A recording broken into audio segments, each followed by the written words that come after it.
Greetings and welcome to Flanigan's Ecologic. I am your host, Ted Flanigan, and today I've got Tom Chi on the podcast. He is the founding partner at One Capital, which backs early stage companies that share at One Capital's mission to catalyze a world where humanity is net positive to nature. Tom was a founding member of GoogleX, where he was an early pioneer with self-driving cars, AI, wearable augmented reality. Tom describes himself as a technologist, inventor, and entrepreneur. I watched his TEDx Taipei talk where he makes clear his deep education and knowledge of astrophysics. Tom has a book that will be released shortly titled Climate Capital, Investing in Tools for a Regenerative Future. I've had a chance to give it a quick preview. I find it fascinating and encouraging. Tom, welcome to the podcast. Thanks for having me. Looking forward to the conversation.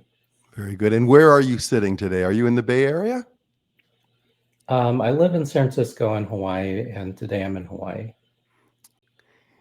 So you left your work at Google to help the planet full time.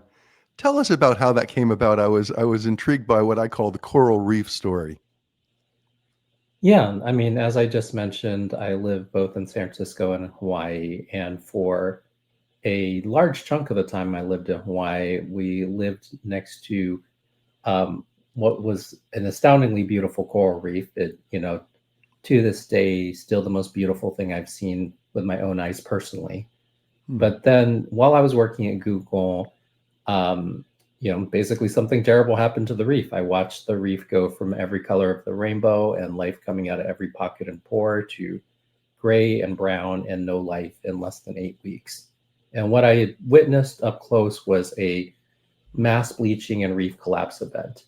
And given that, then it really spurred me to try to dig into the source, because when you visit a coral reef on vacation, then you make some good memories. Maybe you look at those pictures later, but it's not, with you in the same way that if you live next to the reef. If you live next to the reef, for me, it was like an extended part of the neighborhood.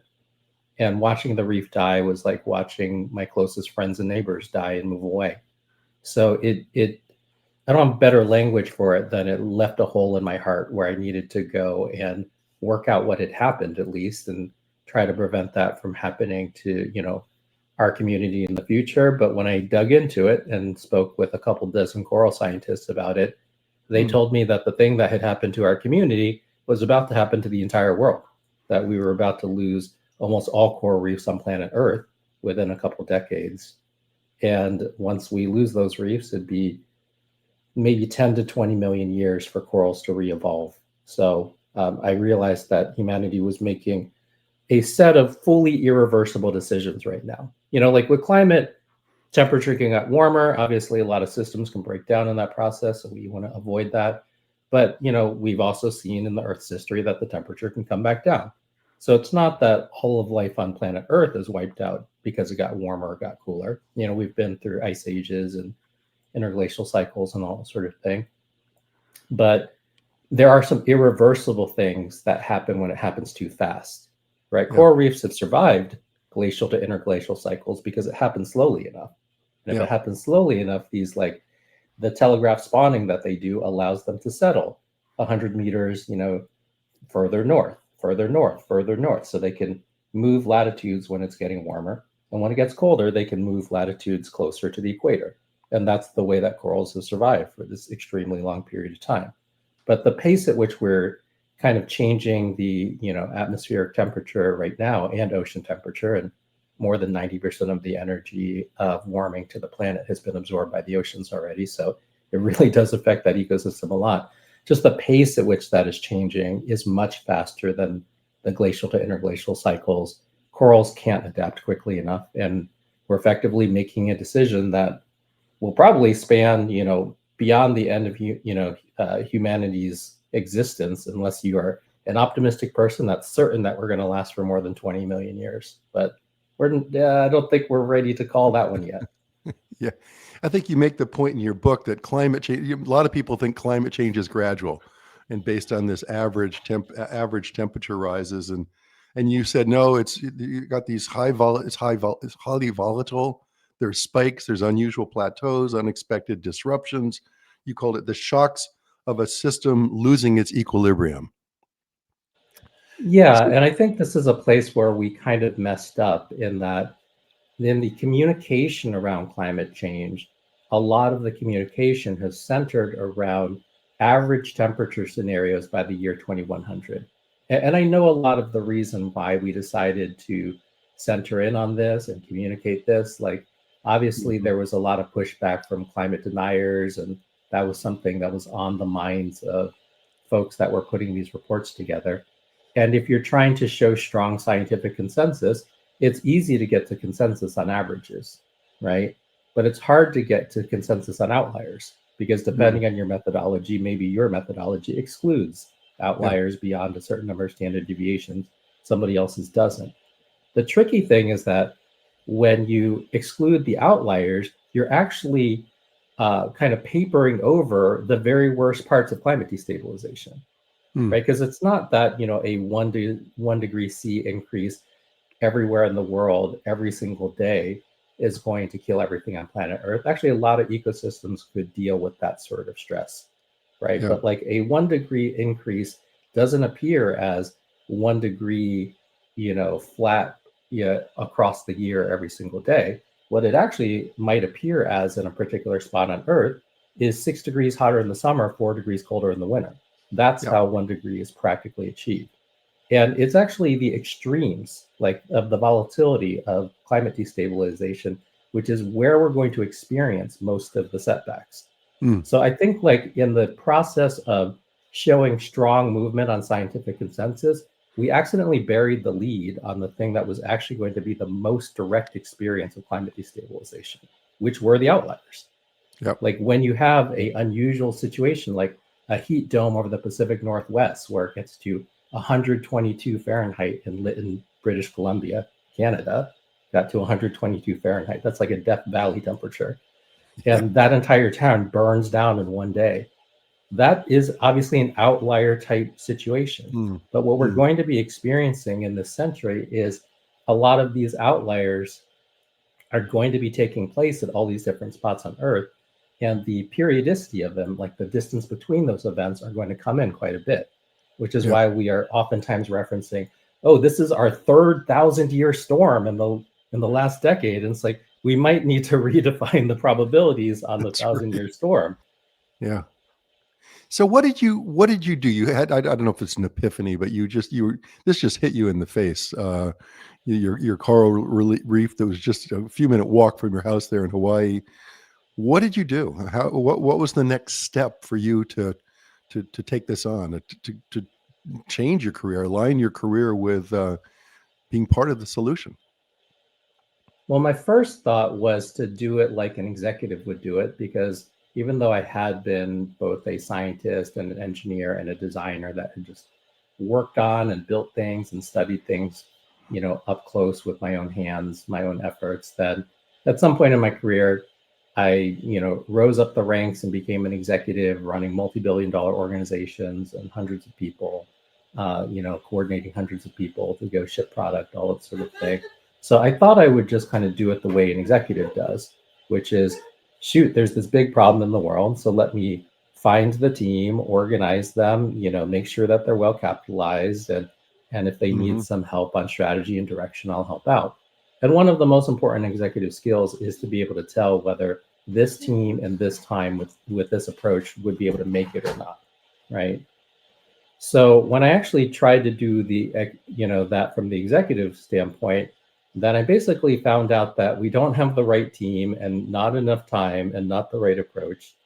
And one could say, well, I guess I could just try to use my spare time to pull that together.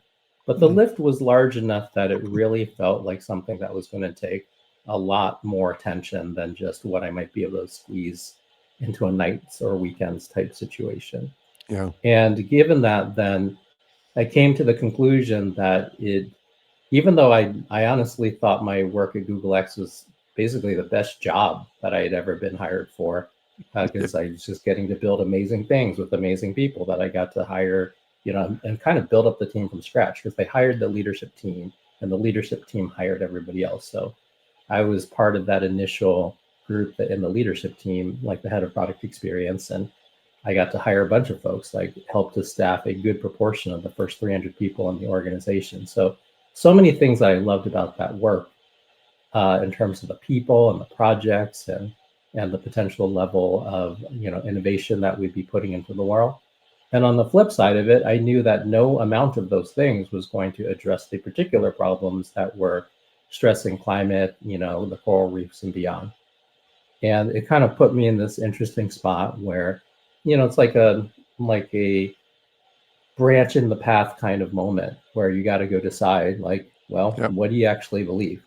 And I had an interesting conversation right before I decided to leave, where I was going to argue for a sabbatical, because in academia people take sabbaticals all the Sure. time. A year is Sure. common, 2 years sometimes.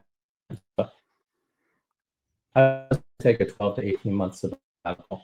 I went to AstroTeller, who was running X at that time, and he told me, like, well, according to the system, you might be able to take 3 months. And I was like, I'm a really fast worker, but like 3 months Not is maybe enough. a little too short to really do something big on these issues. And I asked him a different question. I was like, hypothetically, if I were to leave the group and a couple years from now I wanted to come back, what do you think the chances are that I'd be rehired? And Asher said something to the effect of, like, hey, we're part of the founding team. We've been like working together a ton. I super like working with you. And yeah, I mean, you're in the leadership team, so we'd have to replace that role, because otherwise there'd just be these people hanging loose. So we couldn't guarantee exactly the same job, but you're amazing. Like, we'd hire you back in a heartbeat.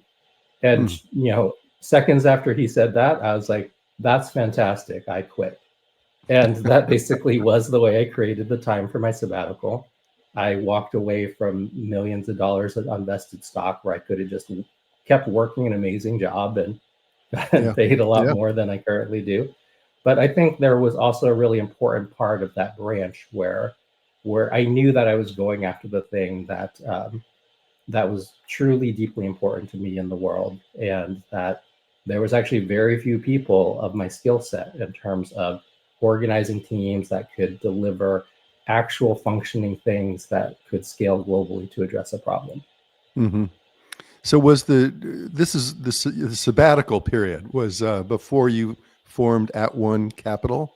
Was it sort of a Yes, period the sabbatical of period exploration?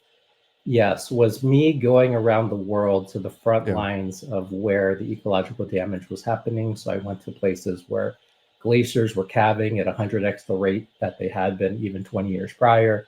I went Yeah. to places where the rivers had run dry because they were glacially fed and those glaciers were basically gone.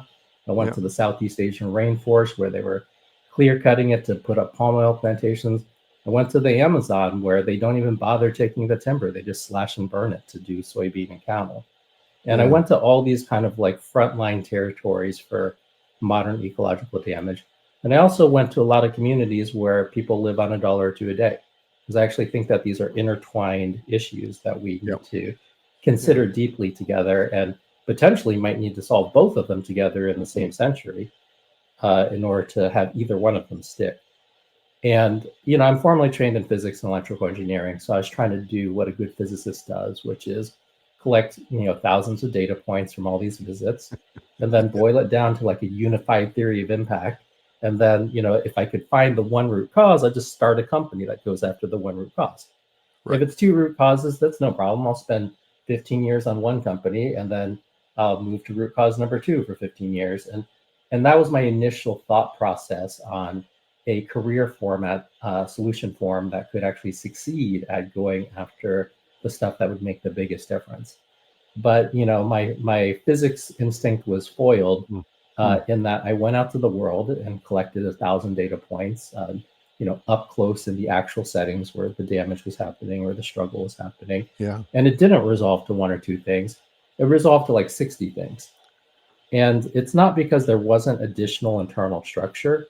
It's just that when you do the calculation of how quickly some of the branches were going to die, you couldn't save the branch by saving the trunk, because the branch dies too quickly. And if you try to solve it by solving the trunk first, well, the branches are already dead, like irreversibly dead. So it's like, okay, well, I would love to resolve like these 3 branches and the trunk beneath them to one thing, but I can't, because just the pace at which the things are dying or degrading is too high, and a lot of that is fully irreversible. So that left me with the challenge of, is there a solution form for a career where I could plausibly work on 60 problems at once? And after I got back from all of that, it was about a year delay before I realized that venture capital was a solution form that could work there. It sounds like a very sobering sabbatical. Oh, look, I mean, yes. And also for somebody like me, it was honestly energizing in a lot of ways as well. Because I think if somebody tells you, hey, there's 800 million people that don't have access to clean drinking water, then it's actually a little too abstract to do something about it.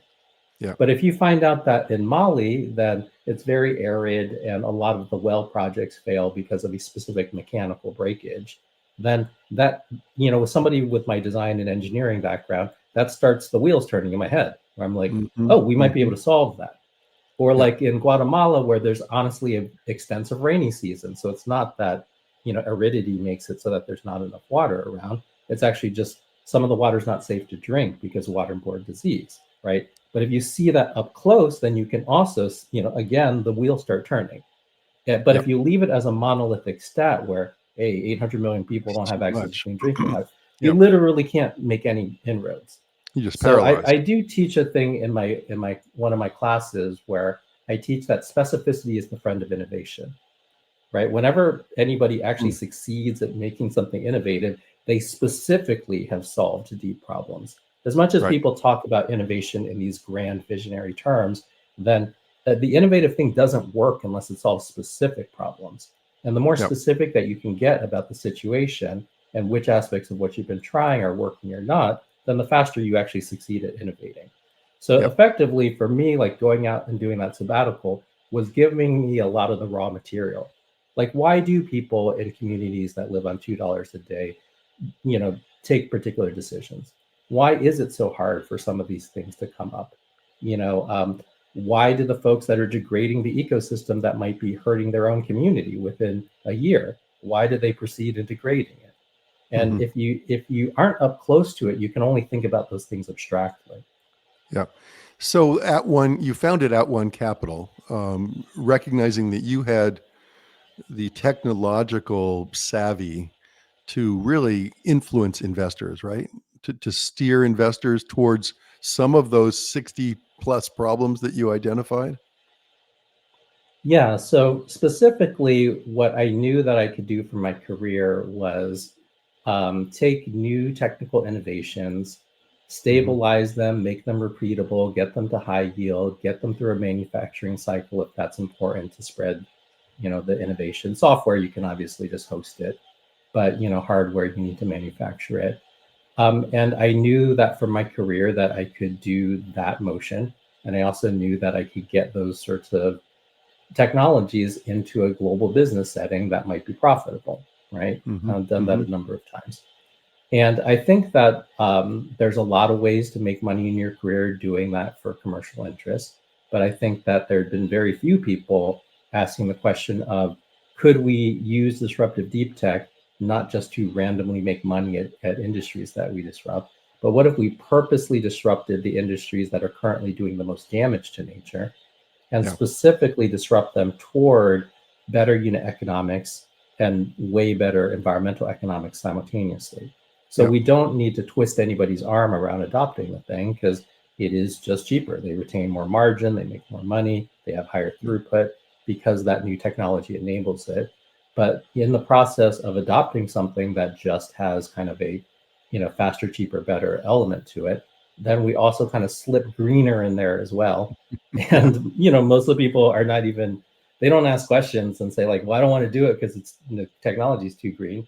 They got attracted to it. I'll say 95% of the customers of our investments are drawn to it purely for unit economic reasons.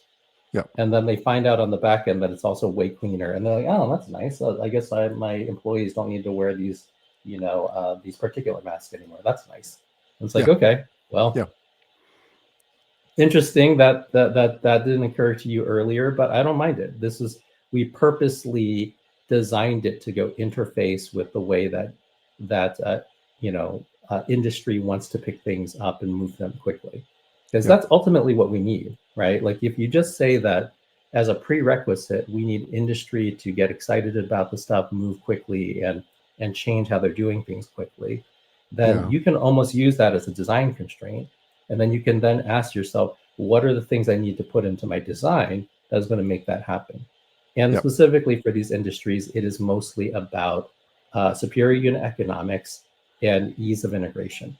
And if you hit Yeah. those well, then yeah, the energy of industry is going to carry that forward by itself. And I Yeah. don't I need to was go make a big argument on the greenness of it or right. exactly the analysis that we did on hydrological cycles or whatever. Though we do that in order to go figure out which things to intervene on. Which to choose. I was really interested in this Factor 2 project that you're Oh supporting yeah. now, which is what using carbon dioxide as the working fluid in geothermal systems. Is that right? Yeah, so basically, yeah, exactly. So the big, bugaboo in a lot of these geothermal systems is if you want to get hotter, you got to dig deeper. And Yeah. every time you dig deeper, it gets, prohibitively expensive the deeper that you go. It's not linearly expensive to go deeper. It's not like you go twice as deep, it, costs exactly twice as much. It's a bit Hmm. harder. The material science, the tolerances of the temperature relative to how the material needs to perform, and then also a lot of the logistics. Anyway, it turns out that there are a bunch of kind of deposits of CO2 underground. It is one of the common things that down there, and in that level of pressure, then a lot of this can exist in a supercritical CO2 state. And if you think about supercritical CO2 as a working fluid compared to we might use water as a working fluid or some other thing as Yeah. a working fluid when we're doing our traditional approaches to geothermal, then it has some real fantastic advantages in terms of how much heat you're able to go move at what depths. So you basically get an advantage where you're able to get more thermal flux at lower depths. And Hmm. this has been an approach that hasn't been deeply explored yet. The original company was a internal innovation project that was spinning out of Siemens, and then we met the team quite early on and kind of assisted in the spin out. Really great. Really great stuff. Let's talk about the book. You've got a book coming out. When is it coming out? Is it coming out in the next couple months or? Yeah, it's supposed to be mid-February, so pretty soon actually. Right. So, and in the book, you cover a lot of ground, right? Uh, Oh yeah. you really do, and you talk about the four C's for building our world and regenerating our world: critical thinking, creativity, compassion, community. Some of those don't sound like engineering speak to me at all. But I think in your TED talk, you were talking about some of the biggest challenges are working with people, not technologies, right? Talk about Yeah, absolutely. those spheres of influence. Or Well, there's a very specific set of reasons that I put those in there. And look, this is not to say that traditional and technical skills aren't going to be valuable. I've used them all throughout my career, so I know lots of different ways that traditional technical skills will be valuable.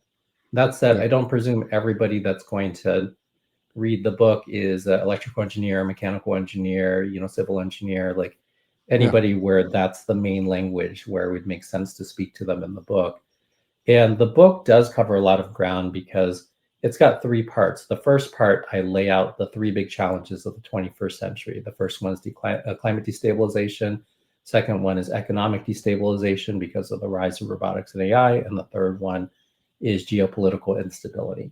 And then in part two, I introduce the four C's, which you just mentioned, as the skills that would be really valuable skills to addressing the three big challenges of the 21st century. And yeah, there's really a second reason that I introduced those skills as well, which is I know a lot of people are scared about the displacement that might be coming with robotics and AI. And the four C's are all skills that either robotics and AI are just terrible at or can't do, or if they can do them, then it's just not that meaningful, right? Like we still have artists, even Yeah. though a generative AI can like spit out 100 paintings in a second. But when Yeah. it does that, we're just like, look at all this AI slop, right? Who Yeah. cares Yeah. about the fact that you can make 100 paintings in the style of Studio Ghibli, in a second? Like, it doesn't touch me the way those stories do. Yeah. And Yeah. given that, I think we are both rediscovering the parts of this that are intrinsically human, and we're also rediscovering the places where it matters that humans do a thing. And I mentioned those four C's because I know a lot of people are worried about their future vocation.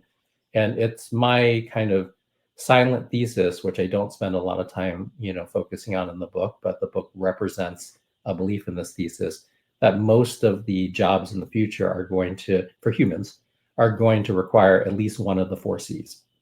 And Yep. so, given that, might as well write a book to teach people to do it, since you're going to need it for your jobs in the future anyway. And also, they're going to be really critical for the three biggest challenges of the 21st century, which Yep. we're all going to need to solve together. And then part three is I apply the four C's to the three big challenges as a for example. Not to say that this is the final thing. It'll ultimately be tens of millions of people working really hard on Yep. very specific things in order to get most of the critical stuff solved over the next century. But, might as well like show people a for example so they can see concretely how the C's might be applied directly to the problems. Yeah. Yeah. It's very good. Chapter 7, repairing the biosphere. A couple things struck me. You talk about how we're maxing out today's extractive economy. Uh, Yep.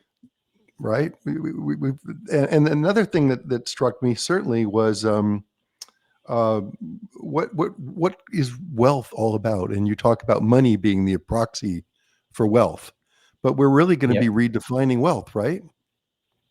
We're going to have to. And we actually see it happening right now when you have billionaires designing bunkers in New Zealand and still worried that they're going to get murdered. Then I'm like, well, clearly wealth doesn't buy what it used to, huh? Right? Right. Like, but before it's like if you had $10 million, everything's fine. Don't even stress about, life.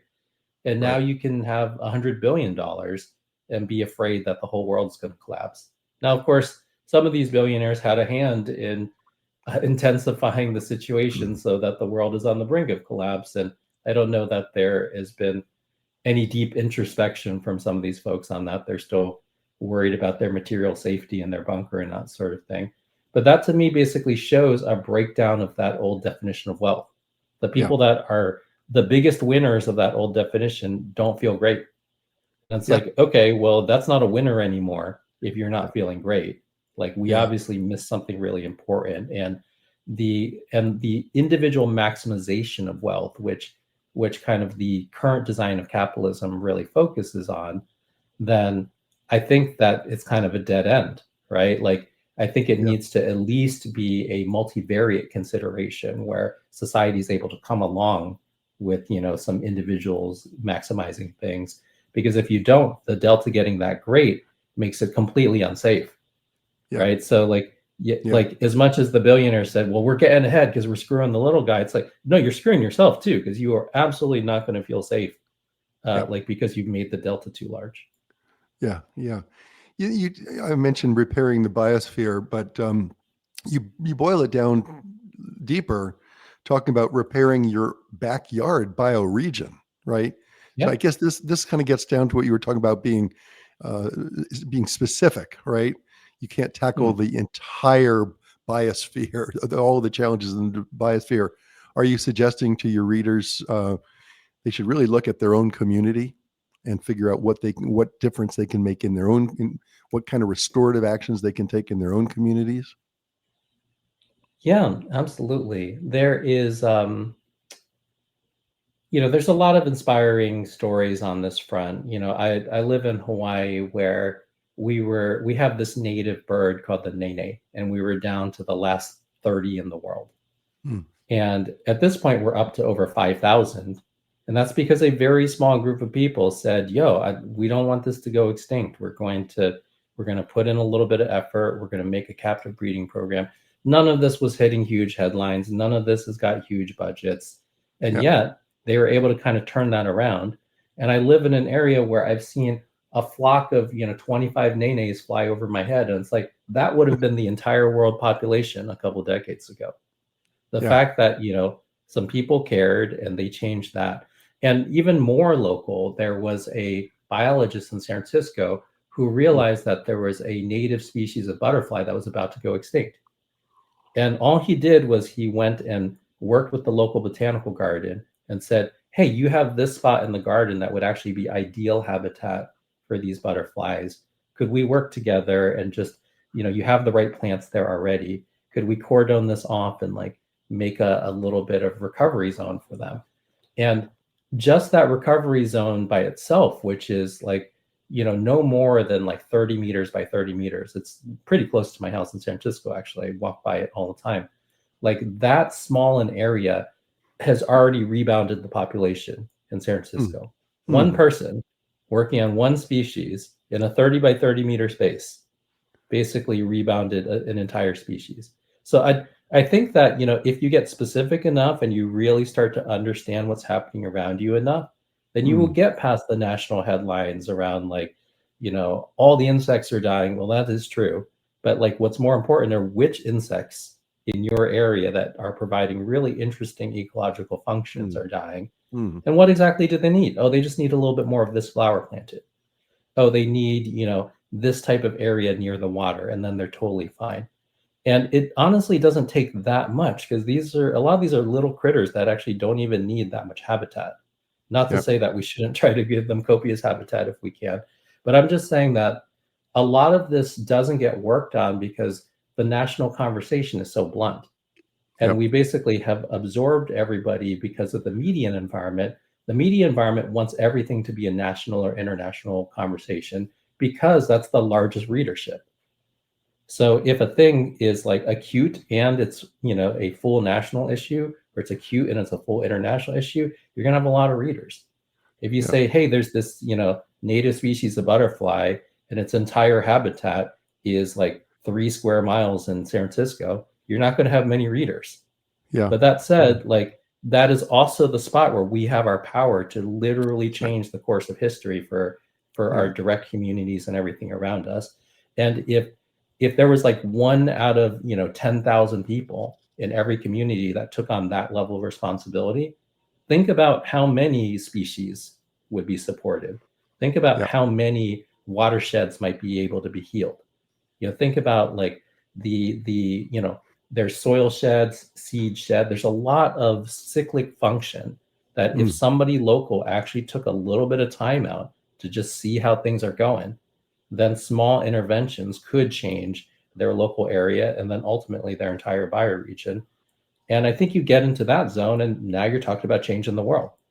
Like up until then, it's very easy to only count the people that have like, and this to me is like a failing of the technology world as well, in that so much of technology, it's cheaper and easier for us to make everything homogeneous, right? If I only need to make one instance of the code and the same instance of the code, like is spooled off of all the servers in the same way, then I've spent the least effort.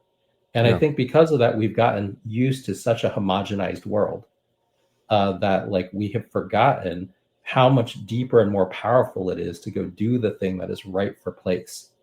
So that is something that will also need to be rediscovered. And a lot of that will be rediscovered through community constructs and shared projects and community constructs. Yeah. Last couple questions. Are you optimistic, Tom, about the sustainability of the planet?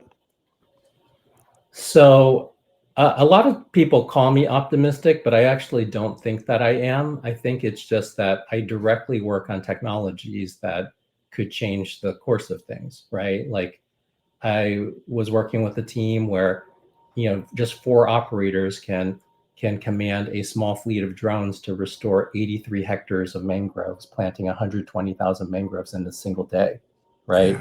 And when you are around a team that can do that, then you get inspired. And that inspired me to go and create the first robot in history that could plant live nursery corals back into a reef and could also plant seagrasses back into a seagrass meadow. And at this point in history, one robot is able to go plant 10,000 seagrass seeds in a day, covering an entire underwater acre. Hmm. And that's largely done autonomously. So you could imagine throwing 10 of these into the water and restoring 10 acres per day, and then just moving to the next area, 10 acres per day, move to the Yeah. next area, 10 acres per day. So like, I don't think about myself as optimistic in that I literally know these numbers because I've directly worked on the engineering of some of these systems. I don't Yeah. think that's optimistic at all. That is just concretely the readout from what the systems do. And I think, but people receive it as optimistic because most of the news has been covering just how everything's breaking down. Yeah. So it's already optimistic just to hear anything that's not about the breakdown. But Yeah. then they read it as very optimistic because I am talking about the tools of the reconstruction. Now, Yes. that said, not all the tools of the reconstruction are well funded. Not all the tools of the reconstruction have the perfect business model around, wrapped around them, so we can go scale it globally in a short amount of time. Like, I oftentimes am starting at the technology development layer in my personal projects, just to make the impossible thing possible. And then Yeah. after the impossible thing becomes possible, then yes, let's work out all these other elements. Now, obviously, in my Yeah. investing work, we do need to see a line of sight to a good business model from the first Yeah. day that we're putting money in. But for the work that I do outside of the day-to-day investing work, then I do just try to build things that will be difference makers for the future. And then, we'll work out the business model as the technology comes into focus. That's great. And in terms of keeping balance in your life, you seem healthy, laid back. You've got a house in Hawaii, which I'm sure gives you tremendous balance. You mentioned music in one of your talks. I think you're a pianist and maybe you play other instruments. What other ways are you keeping balance and keeping refreshed? Yeah, I think you mentioned some of them. I live in San Francisco and I also live in Hawaii, and I do a lot of my best thinking like in a hammock in Hawaii because I think when you're away from your devices, and actually the Yeah. hammock provides just a little bit of motion, which Yeah. goes and triggers your vestibular system, like your perspective is changing because of that little bit of motion, but it's also very comforting motion. So Yeah. I think like being that relaxed state, but with just a little bit of stimulation that comes from the movement is actually one of the best states that you can be in Yeah. creatively.